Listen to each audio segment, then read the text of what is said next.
की और परेशानी नहीं बताएगा। सो भगवान स्वयं नौका लेकर आए। आज भगवान स्वयं केवट पर बैठे हैं।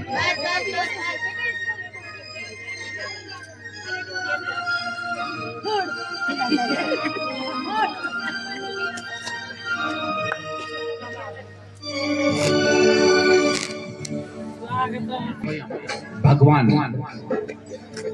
केवट बनकर और कहते हैं कि आप नौका में बैठिए, मैं आपको नौका पार करा देता हूँ।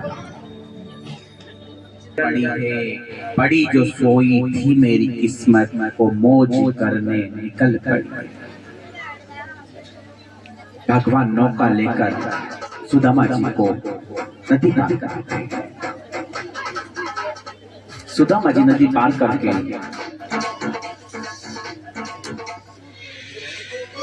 एक वृक्ष के नीचे बैठ जाते। थक जाने के कारण उन्हें नींद आ गई। तो भगवान ने देखा कि मेरा भक्त थक चुका है। भगवान ने अपनी योग माया का आश्रय लिया और योग माया ने उन्हें वहां से उठाकर द्वारिका नगर के द्वार पर लाकर रख दिया। जब सुदामा जी की नींद खुली तो देखा कि कहीं वैकुंठ में तो नहीं आ गया। पूछा, भाई ये नगर कौन सा है?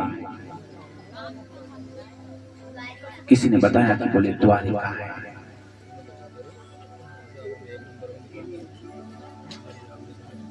भगवान के महल का पता पूछने लगे।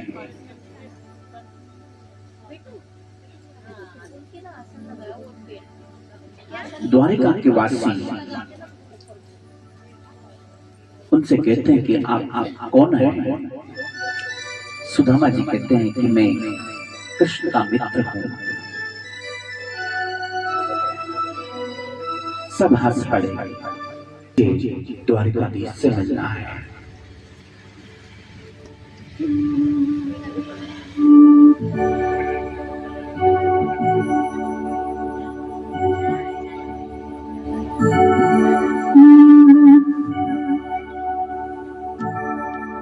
वृंदावन बिहारी लाल की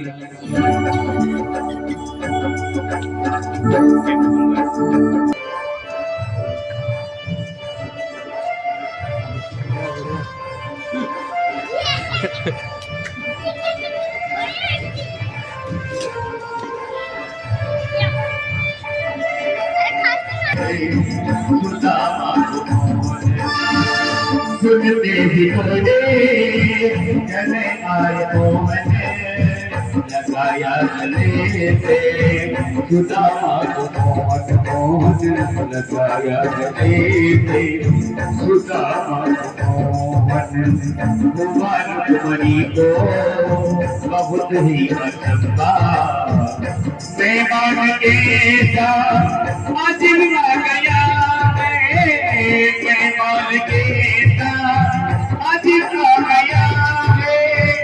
अरे सारी कन्हैया से कह दो मिलने सुदामा घर आ गया।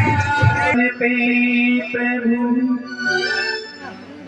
जान को आए बसो के ही रामा। धोती फटी सिलटी दुपटी अरु पाए उकान की नहीं सा। द्वार खड़ो दिज दुर्बल रहो चकिसो वसुदा विरामा। पूछत दीन दयाल को धाम और बतावत आपनो नाम सुदामा। भगवान को द्वारपाल हमारा मित्र सुदामा आया है। उस समय दास दासियां भगवान का चरण धुला रही थी। रुक्मणी आदिनाथ उनकी पत्नियां उनका श्रृंगार कर रही थी। भगवान ने जैसे ही सुदामा नाम सुना, मुकुट कहां पड़ा रह गया, चरण पादुका पहनने का विचार भी मन में न आया और नंगे पैर दौड़ चले।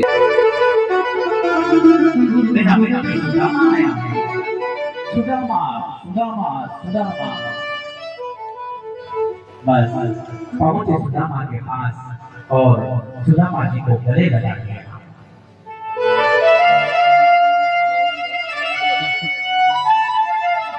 सुदामा, ऐसा कौन सा पल था प्रभु जो मुझे तुम्हारी याद ना आई हो? तुमने आने में इतना विलंब क्यों कर दिया? क्या तुम मुझे भूल गए थे? क्या तुमने सोचा कि मैं द्वारकाधीश बन गया हूं कि तुम्हें पहचानूंगा नहीं?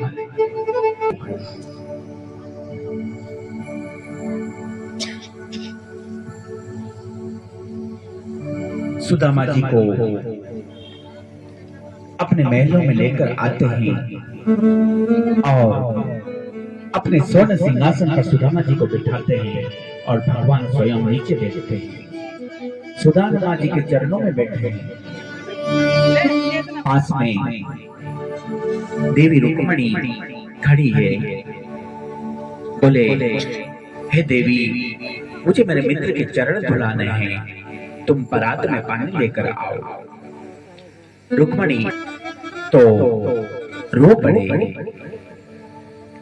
पैरों में कांटे लगे हैं, खून बह रहा है।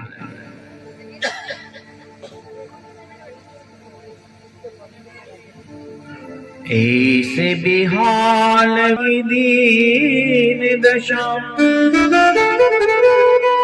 करुणा करके करुणा निधि रोए, पानी परात को हाथ छुयो नहीं, और नैनन के जल सौंप रोए। भगवान इतना रोए, शायद जितना राधा रोई रोई मेरे कन्हैया के लिए, उतना रोया रोया है कृष्ण मेरे सुदामा के लिए।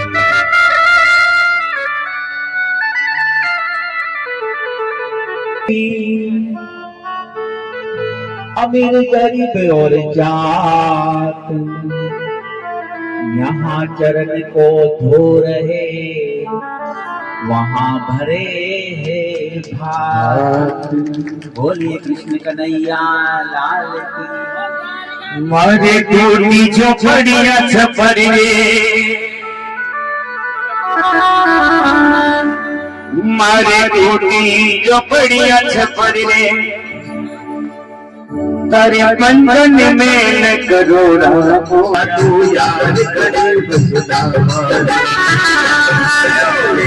लक्ष्मिया परदान उधरिया, आंधली सुमरा नवाजे सावरिया, मेरे तारे भरोसे आवरिया तू याद करे सुदामा को।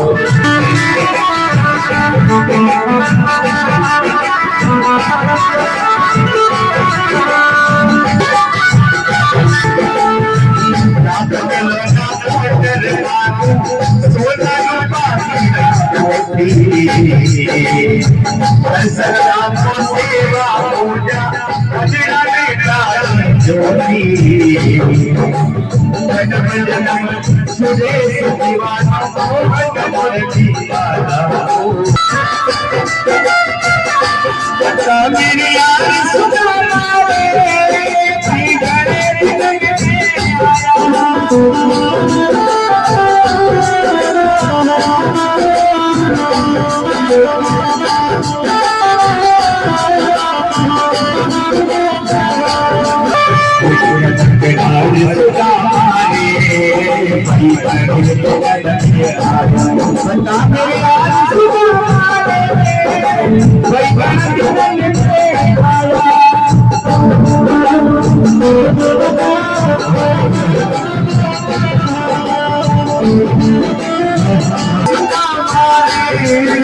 भाई गणनाथ नाम लिया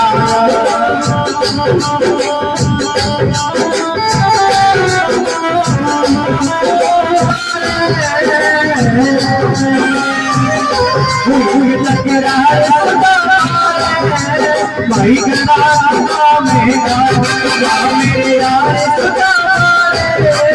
भाई गणनाथ नाम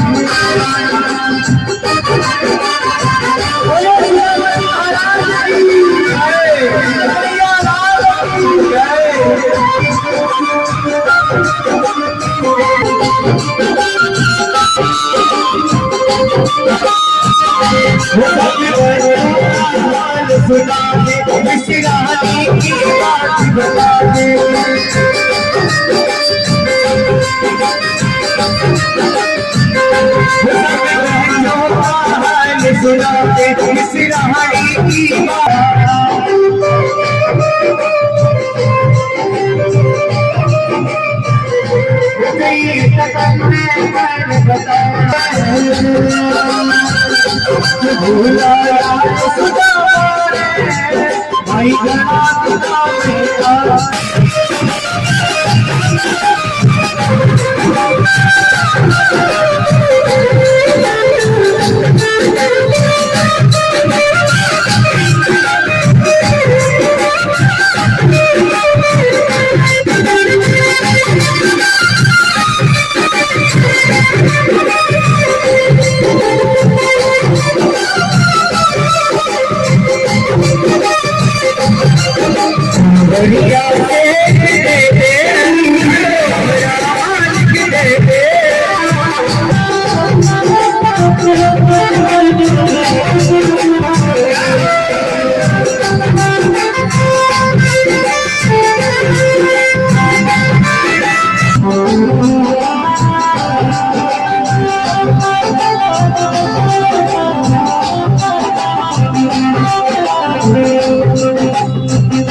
Thank you.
की आवाज मैंने आगा में सुनी थी, फूल की आवाज मैंने आगा में सुनी आई रे हमारा श्याम दीवाना, राजा राज की आई रे हमारा श्याम दीवाना, गोपी राज की आई रे हमारा श्याम दीवाना।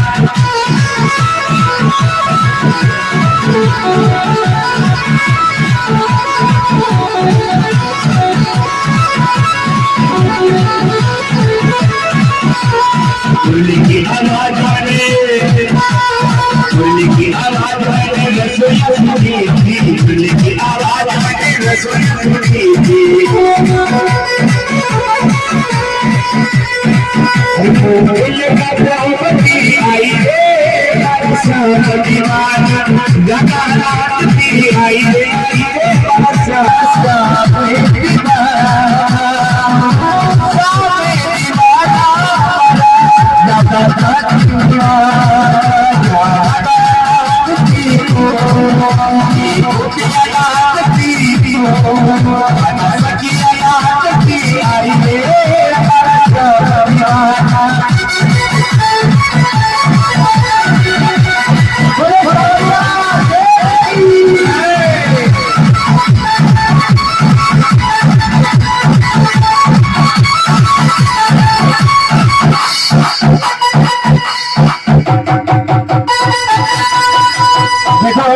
सुदामा जी महाराज तो आ गए, ठाकुर जी मिल गए।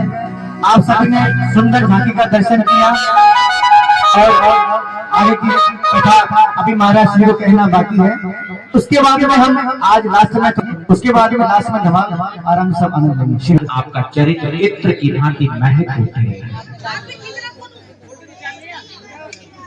सुदामा जी से भगवान वार्तालाप कर रहे हैं, जो गुरुकुल में घटनाएं घटी थी उनका स्मरण हो रहा है, दोनों बातें कर रहे हैं। क्या भाभी ने हमारे लिए कुछ भेंट भेजी है क्या? सुदामा जी संकोच करते हैं कि जहां पर अन्न धन के भंडार भरे हों, जहां लक्ष्मी स्वरूपा देवी रुक्मणी हो और जो त्रिभुवन पति हैं, हीरे मोतियों के भंडार भरे हैं, वहां अपने ये चावल भगवान को कैसे भेंट कर? सब कुछ आ रहा है, लेकिन भगवान से कुछ भी छुपा हुआ नहीं है। सुदामा जी आंख में चावल की पोटली छुपा लेते हैं, कैसे? सुदामा जी से भगवान कहते हैं, कछु भाभी हमको दियो, सो तुम काहे न दे, चापी पोटरी काख में रहे कहो केहू है। आगे चना गुरु मात दिए थे, पहले भी तुम्हें गुरु माता ने चने दिए थे, लगे तुम चाबी नहीं हमें दीने, श्याम कहाए मुस्काए सुदामा सो, चोरी की बानी में ही जो प्रवीण। मानो तुम चोरी की छूटती नहीं, पहले भी तुम मेरे हिस्से के चने खा गए और आज भी मुझसे कुछ छुपा रहे हो, जो भाभी ने भेंट मेरे लिए भेजी है।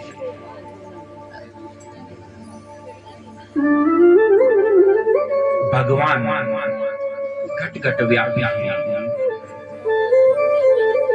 अंतर्यामी जानकर मित्र देखी बात, चावल की वो पोटरी खींची अपने हाथ। भगवान ने जबरदस्ती कहते और चावल की पोटली को हाथ में लेकर खोलकर चावल को निहार रहे हैं। हे सुदामा, तुम इतनी सुंदर भेंट मेरे लिए लेके आए हो और मुझसे छुपा रहे हो। अरे आज तक इतना सुंदर भोग किसी ने मुझे नहीं लगाया। अब तो मुझे अगर बहुत सी सामग्री भी भेंट करे तो मेरा पेट नहीं भरता। मैं उससे संतुष्ट नहीं होता, लेकिन मेरा भक्त अगर मुझे प्रेम से पत्र पुष्प फल एक तुलसी का पत्र भी अर्पण कर दिए तो मैं उससे संतुष्ट हो जाता हूँ। बोलिए द्वारकाधीश की, मैं संतुष्ट हो जाता हूँ। और तुम चावलों को उससे छुपा रहे थे।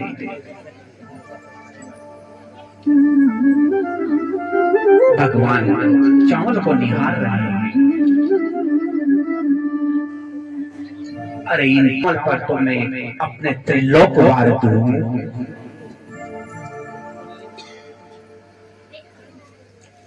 इन चावलों का मूल्य त्रिलोक की कीमत से भी ज्यादा है। देवता घबरा गए, पता नहीं किसका वैभव भगवान दान न देते हैं। सुदामा जी चावल को हाथ में लेकर भगवान माता सुशीला की भावना को समझ रहे हैं। मानो सुदामा जी की पत्नी देवी सुशीला भगवान से कह रही है, हे कृष्ण, हे वासुदेव, एक माह दो पाख में दो एकादशी हो, भैया हमारे घर में रोज एकादशी हो। इतनी दरिद्रता है भैया।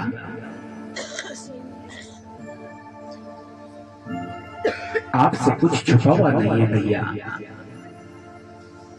भगवान चावल को निहार रहे हैं और मानो सुशीला जी से कह रहे हैं, जो होना था सो हो गया, अब नहीं ऐसा हो। भाभी तुम्हारे घरन में रोज द्वादशी हो। बोलिए द्वारकाधीश की। और भगवान एक एक मुट्ठी चावल का भोग लगाने लगे। पहली मुट्ठी जब चावल की प्रभु ने मुंह में डाली, जब पहली मुट्ठी का भोग लगाया, रंग महल बन गई झोपड़ी दीन सुदामा वाली। रंग महल बना दिया। और दूसरी मुट्ठी का जब प्रभु ने भोग लगाया, अन्न धन से भंडार भरा, अपना ऐश्वर्य लुटाया। अन्न धन से भंडार भरा, अपना ऐश्वर्य लुटाया। सब कुछ दे दिया। सब घबरा गए। दो लोग भगवान ने सुदामा जी को दे दिए। माता रुक्मणी ने सोचा कि भगवान को शायद अपना निवास वैकुंठ भी इनको दे देंगे। देवी रुक्मणी ने जब भगवान तीसरी मुट्ठी खाने लगे तो हाथ थाम लिया। कहती है, एक और लक्ष्मीपति, एक और कंगाल, खूब निभाई मित्रता, धन्य धन्य गोपाल। देवी रुक्मणी ने हाथ पकड़ लिया। बोले, प्रभु क्या भाभी द्वारा भेजी गई भेंट को क्या स्वयं ही खा जाओगे? और बहाना बनाकर छीन ले गए। बाकी सब सुदामा जी की रानियां, क्षमा करें, कृष्ण की द्वारकाधीश की रानियां उन चावल और भोग लगाए।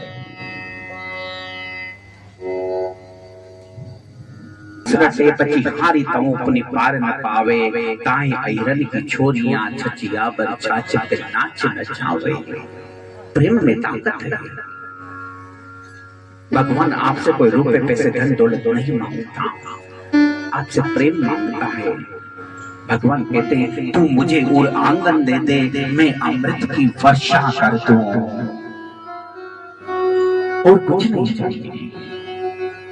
जिन प्रेम की ओर दिन ही पायो।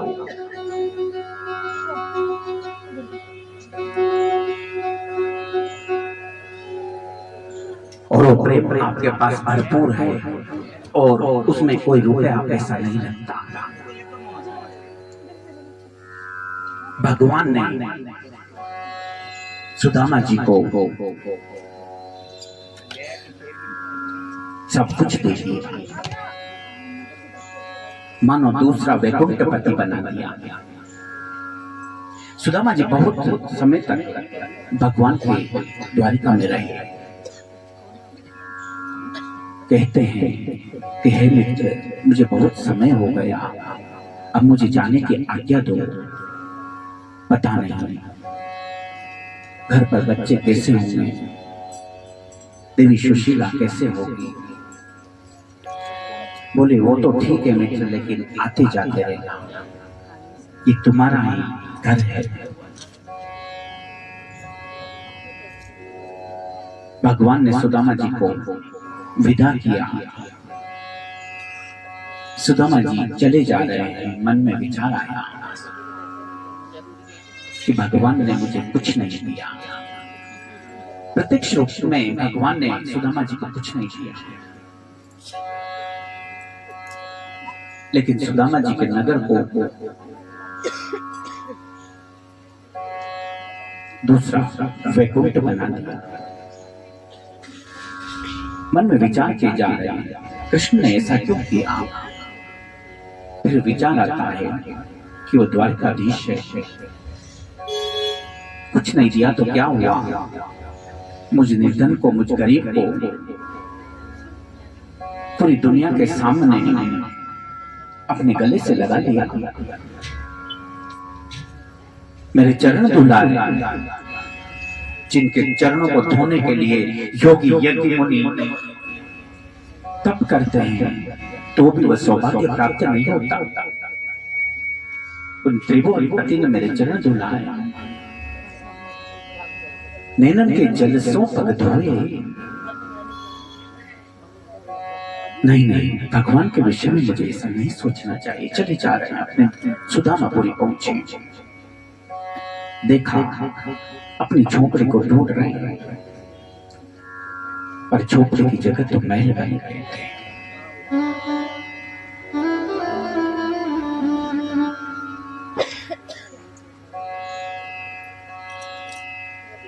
वो पहचान नहीं पाए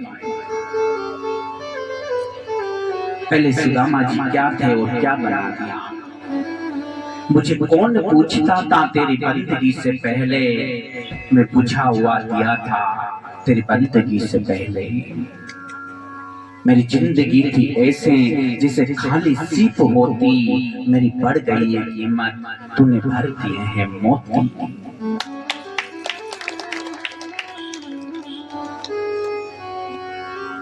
जब तक आप दुनिया से मांगोगे तो आपकी आश निराश ही रहेगी, क्योंकि दुनिया स्वयं ही भीख मांगी है। जो जगतपति से मांगती है वो भिखारी ही तो है।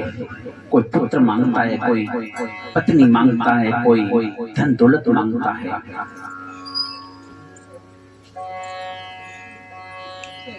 मांगना है तो त्रिभुवन पति से मांगिए।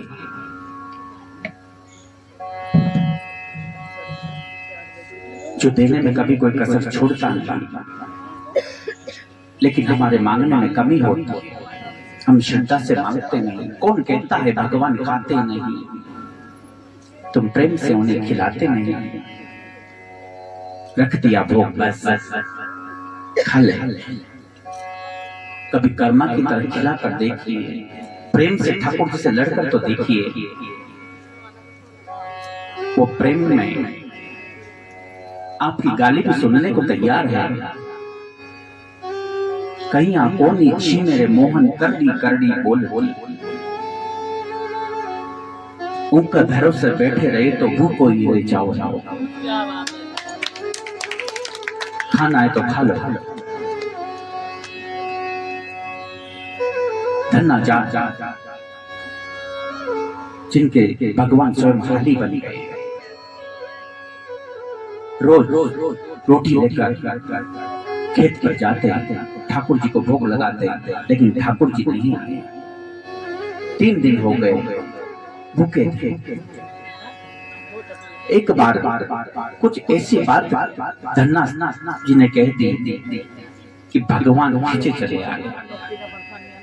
बोले तुम 56 भोग लगाने वाले और मुझ गरीब की ये रूखी सूखी रोटी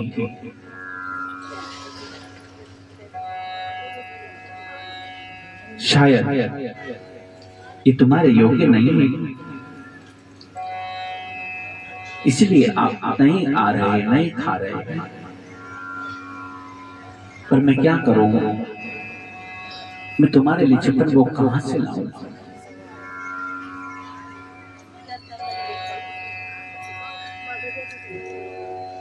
भगवान से राह नहीं गया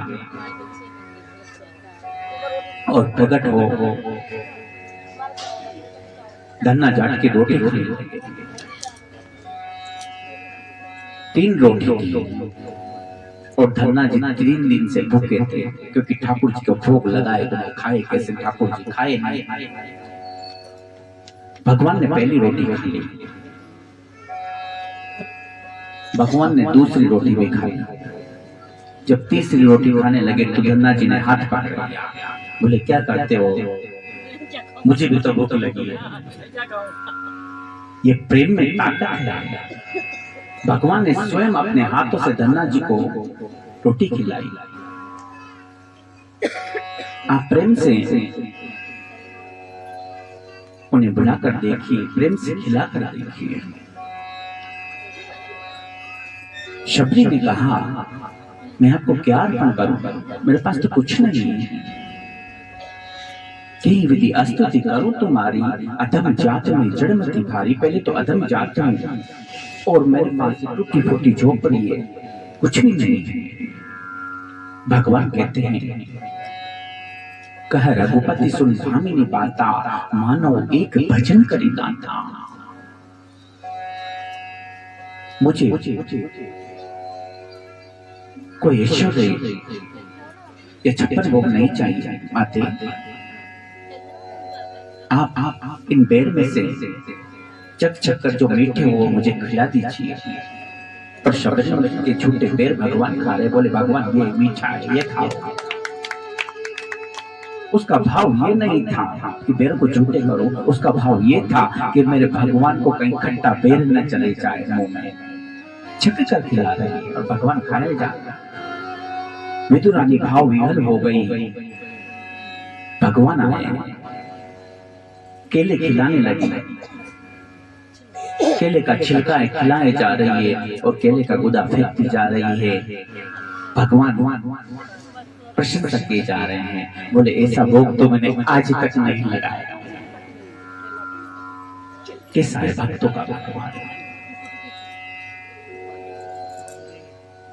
तेरी बातें करी तो गजल हो गए।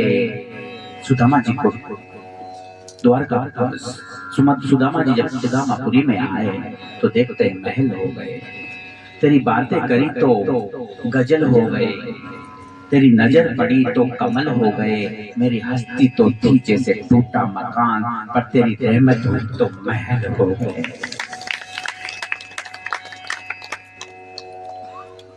वो कब किस पर कृपा कर दे, जहाँ की कृपा पंगु गिरी लगी गई। और रंग चले सिर छत्र धराई। जो गरीब से गरीब है वो भी सम्राट बन सकता है अगर उसे कृपा हो तो। आगे वर्णन आता है। सुखदेव मुनि वर्णन कर रहे हैं कि हे राजा परीक्षित, एक समय जब युधिष्ठिर जी राष्ट्रीय यज्ञ कर रहे थे तो अग्र पूजा के लिए सभी ने भगवान श्री कृष्ण का नाम चयन किया, लेकिन शिशुपाल उनसे देशता करता था। सो भगवान को गाली देने लगा। भगवान ने कहा, क्योंकि वचन दिया था शिशुपाल की मां को कि इसके 100 अपराध में क्षमा कर दूंगा, एक के बाद एक गाली देता जा रहा है। जब जब जब 99 गाली हो गई तो भगवान कहते हैं कि बस अब आगे नहीं,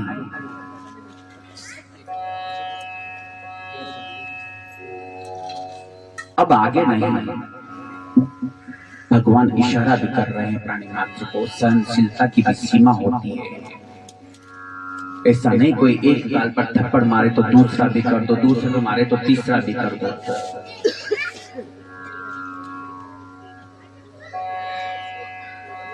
जो तो को काटा बोए ताए बोए तू भाला, वो भी बेटा याद करेगा पड़ा था किसी से पाला। भगवान फिर ये कहते हैं, भगवान ने दुर्योधन को समझाया कि दे दो केवल 5 ग्राम, रखो अपनी भूमि तमाम। दुर्योधन वो भी दे न सका। अंतिम विकल्प पर युद्ध हुआ, क्योंकि उसके बिना धर्म की स्थापना नहीं हो सकती थी। विनम्रता की भी सीमा होती है। कोई आपकी विनम्रता का अनावश्यक फायदा उठाता है तो वहां पर विनम्रता उचित नहीं है। युक्त आहार विहार से युक्त चेष्टस्य कर्मसु युक्त स्वप्न प्रावबोधस्य योगो भवति दुःखः। कर्मों में यथा योग्य चेष्टा होनी चाहिए। भगवान ने वर्णन किया तो भगवान अपने सुदर्शन से जब उसने 100वीं गाली क्रॉस कर दी तो शिशुपाल का मस्तक काट दिया। भगवान की अंगुली सुदर्शन की नोक से कट गई। सच पूछो तो ये भगवान की ही लीला थी।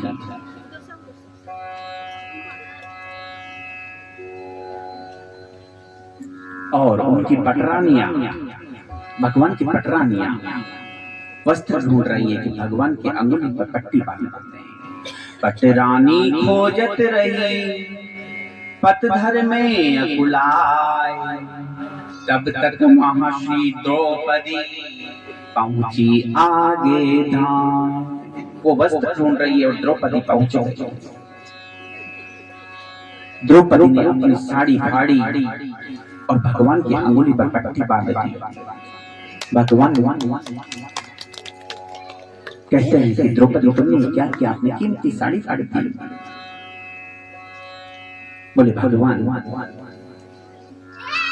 ये तो कुछ नहीं है, मैंने नहीं फाड़ी साड़ी। देख कर घनश्याम प्रभु आपको अधीर, चीर आज स्वयं धागे छोड़ करके भागे। आपकी जब अंगुली कटी तो इन धागों से रहा नहीं गया। वो धागे भी अभागे जो बड़े नहीं आगे, भाग उन्हीं के है जागे जो अंगुली पे लागे हैं। वो धागे अभागे जो आपकी अंगुली पर न लग पाए, उन धागों का सौभाग्य जो आपकी अंगुली पर लग गए। द्रौपदी कहती है कि ये धागे तो कुछ भी नहीं है प्रभु, यदि काम आवे आपकी, यदि काम आवे घनश्याम आपके, तो चीर दूं नसों को, ये तो रेशम के धागे हैं। द्रौपदी कहती है कि अगर आपके काम आए तो अपने शरीर की नसों से भी आपके पट्टी बांध दूं।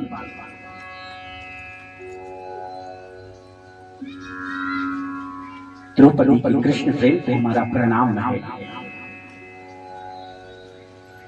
इसलिए जितना भगवान कहते हैं इस द्रौपदी तुम्हारा कर्ज में समय आने पर अवश्य उतारूंगा।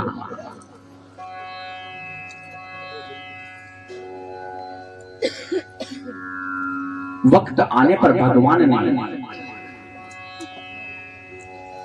द्रौपदी का चीर बढ़ाया। 2000 किलोमीटर तक की साड़ी दुशासन थक गया, खींचता। दुशासन क्या जानता था कि संपूर्ण सृष्टि पर जिसका शासन चलता है वहां दुशासन का क्या शासन चलेगा। बोलिए राधे राधे।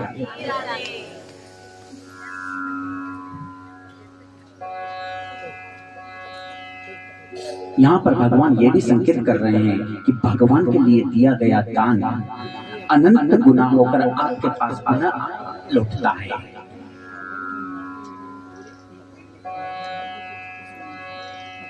इसलिए जितना सामर्थ्य हो भगवान को भेंट देना चाहिए। उसको आवश्यकता नहीं है। किसान खेत में एक बीज बोता है,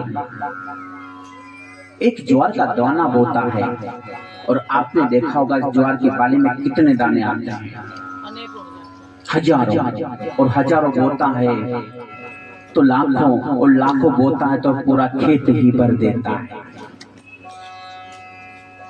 प्रकृति का नियम है, आप जितना उसको दोगे वो अनंत गुना होकर आपके पास आएगा।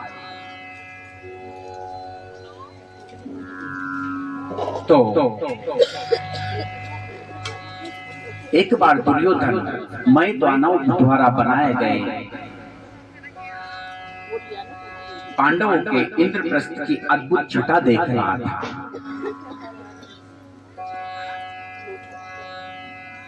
अब वो इंद्रप्रस्थ की रचना ऐसी थी मानो कोई जादू की नगरी हो।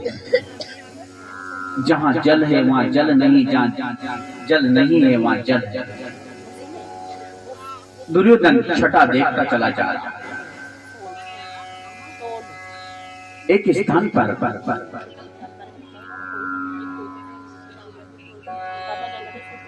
पानी था, तो दासी उसे कहती है कि हे राजन थोड़ा संभल कर चलिए, आगे पानी है।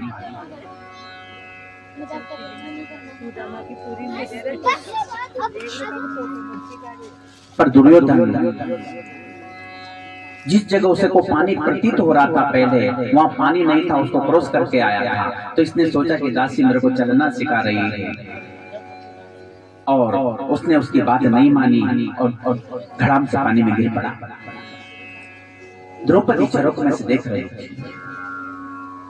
द्रौपदी हंस पड़ी।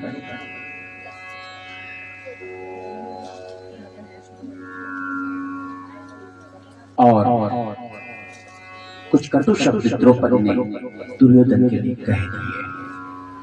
मैं जान गई जैसे काजे सा होता है, जैसे काजे सा। दुर्योधन यह विश्वास हुआ, अंधे का अंधा होता है। कटु शब्द के लिए और द्रौपदी ने महाभारत के युद्ध का बीज बो दिया। सीता माता ने भी लक्ष्मण जी से कटु वचन कहे थे। मर्म वचन सीता जब बोला, हरि प्रेरित लक्ष्मण मन डोला। जब राम जी स्वर्ण मृग को पकड़ने के लिए पहुंचे तो उस राक्षस ने आवाज लगाई, लक्ष्मण लक्ष्मण, मानो राम जी पुकार रहे हैं।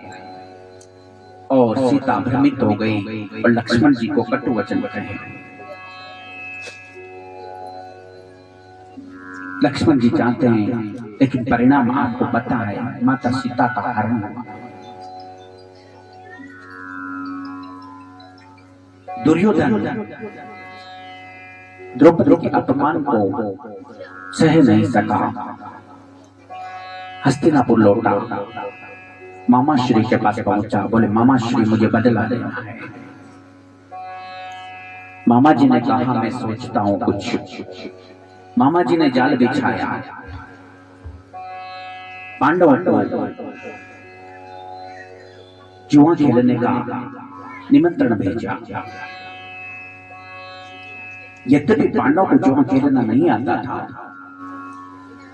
पर पांडव शकुन की चाल में फंस गए।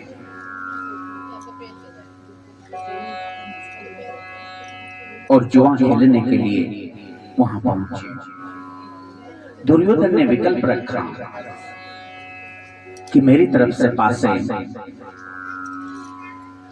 मेरे मामा शकुनी थे, और मामा शकुनी एक्सपर्ट थे, पीएचडी कर रखी थी उन्होंने पासे फेंकने में। भांजे भांजे भांजे 6 बोले 6।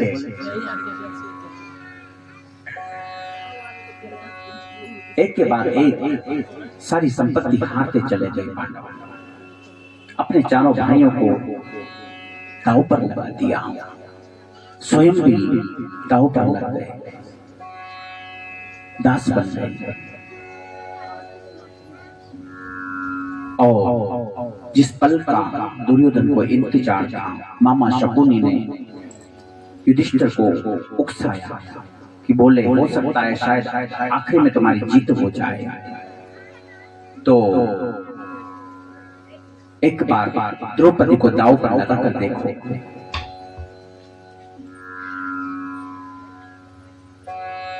युधिष्ठिर जी धर्मराज थे, विचार कीजिए तात्विक दृष्टि से। युधिष्ठिर जी धर्मराज थे, विवेकवान थे, और पांडव भी भगवान के अनुयायी थे, भगवान के सखा थे, भगवान के साथ रहते थे। लेकिन हार कैसे हुई? जब परीक्षित जी से कलयुग ने रहने के लिए स्थान मांगे, तो उसमें एक स्थान जुआ भी था, याद कीजिए। जहां जुआ खेला जाता है वहां भगवान नहीं होता, वहां कलयुग होता है। जहां मतलब वहां पर कलयुग होता है। अधर्म के सोने में कलयुग होता है, तो वहां पर भी भगवान नहीं थे। हार गया युधिष्ठिर द्रौपदी को।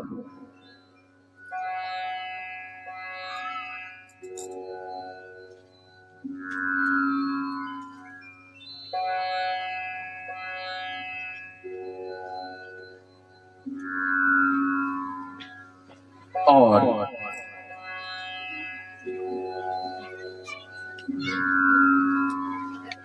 दुशासन को आज्ञा दी कि जाओ द्रौपदी को निर्वस्त्र कर सभा के बीच ले आओ। दुशासन गया और द्रौपदी के केश पकड़कर सभा के बीच में लेकर आ गया। द्रौपदी विलाप कर रही है, कभी पितामह भीष्म की ओर देखती है, कभी धृतराष्ट्र की ओर। धृतराष्ट्र तो पहले ही अंधा था, वो तो क्या देखेगा। पुत्र मोह में तो उसने पूरा महाभारत करवा दिया। कृपाचार्य, द्रोणाचार्य सबकी ओर देख रही है। मेरे पांचों पति पराक्रमी हैं, उनकी ओर देख रही है।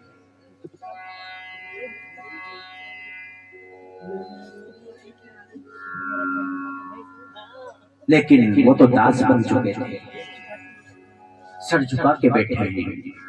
शोहरत थी जिनकी सारे जहां में, झुका था सर जिनको सारा जमाना।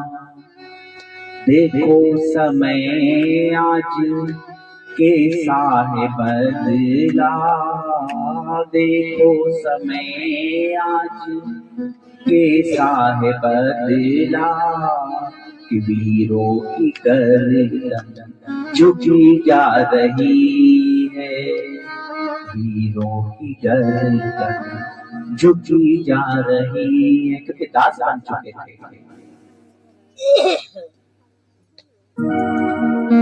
आप ध्यान देना, जब माता सीता का अपहरण हो रहा था, रावण उठाकर लेके जा रहा था, तो जटायु जानता था कि मैं इससे जीत नहीं सकता, फिर भी एक अबला स्त्री की लाज बचाने के लिए उससे भिड़ गया।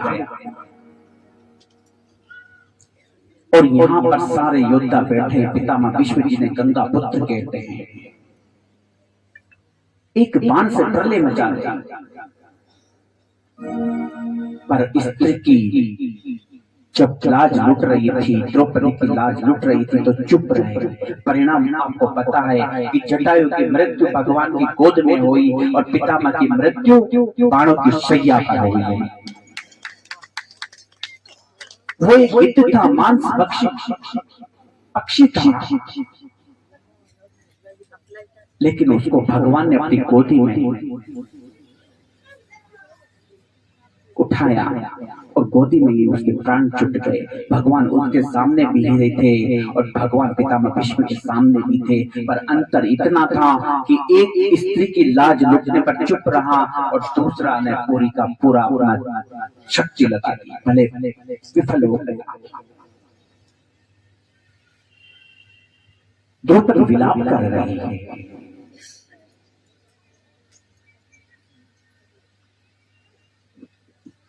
कि कोई तो मेरी लाज बचाओ, परंतु हजारों दर्दमंद मिलते हैं, काम के लोग चंद मिलते हैं, और मुसीबत जब आती है तो सबके दरवाजे बंद मिलते हैं। कोई आया, द्रौपदी ने सबकी ओर निहारा, कोई आगे नहीं आया। द्रौपदी विलाप कर रही है।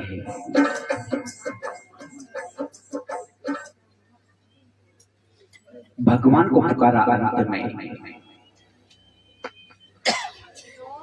जब कोई सारे सहारे टूट गए तो अंत में भगवान को याद किया, हे द्वारकाधीश लाज बचा लो आके नंदलाल मेरी, लाज बचा लो आके नंदलाल मेरी, सहना पुकारे तुझको गोपाल तेरी।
रोटी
रचना चरणों से लगाए रचना प्रभु शिव बनाए रचना चरणों से लगाए रचना एक आवाज तुम्हारी है दूसरी आवाज तुम्हारा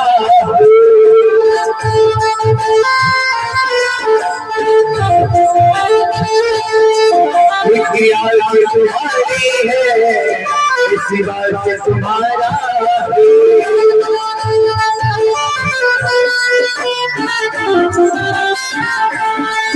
मेरा ही भरोसा मेरा सहारा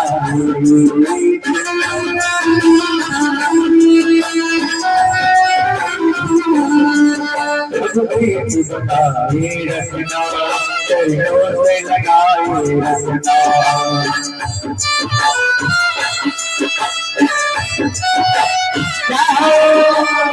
क्या